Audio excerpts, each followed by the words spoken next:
ಧರ್ಮಸ್ಥಳ ಸುತ್ತಲೂ ಶವಗಳನ್ನು ಹೂತಿಟ್ಟ ಕೇಸ್ ಇಂದಿನ ಶೋಧ ಕಾರ್ಯ ಮುಗಿಸಿ ಎಸ್ಐಟಿ ವಾಪಸ್. ಬಂಗ್ಲಗುಡ್ಡದ 2 ಕಡೆ ಶೋಧ ನಡೆಸಿದ್ದ ತಂಡ.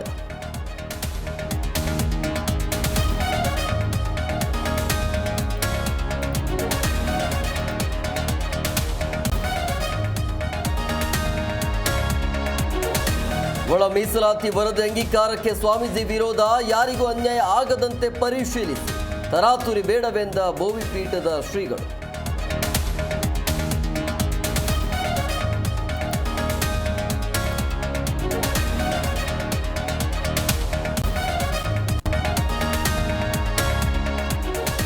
ಕೆಆರ್ ಪುರ ಮೆಟ್ರೋ ಸ್ಟೇಷನ್ ಬಳಿ ಆತಂಕ, ಅಪರಿಚಿತನ ಸೂಟ್ಕೇಸ್ ಕಂಡು ಸ್ಥಳದಲ್ಲಿ ಗೊಂದಲ.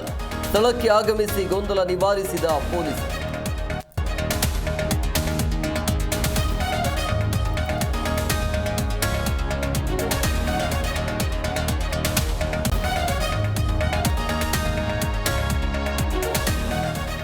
ತುಂಗಾ ಸೇತುವೆ ಮೇಲೆ ಬೇರ್ಪಟ್ಟ ರೈಲಿನ ಬೋಗಿ, 6 ಬೋಗಿ ಬೇರ್ಪಟ್ಟು ಪ್ರಯಾಣಿಕರು ಆತಂಕ.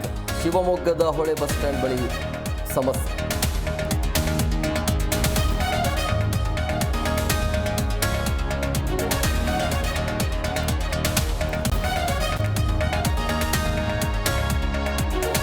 ಉತ್ತರ ಕರ್ನಾಟಕದಲ್ಲಿ ವರುಣನ ಆರ್ಭಟ, ಗದಗ್ನಲ್ಲಿ ಸೇತುವೆ ಮುಳುಗಿ ಜನರ ಪರದಾಟ. ಬಾಗಲಕೋಟೆಯಲ್ಲಿ ರಣಮಳೆಗೆ ಅಪಾರ ಬೆಳೆ ನಷ್ಟ.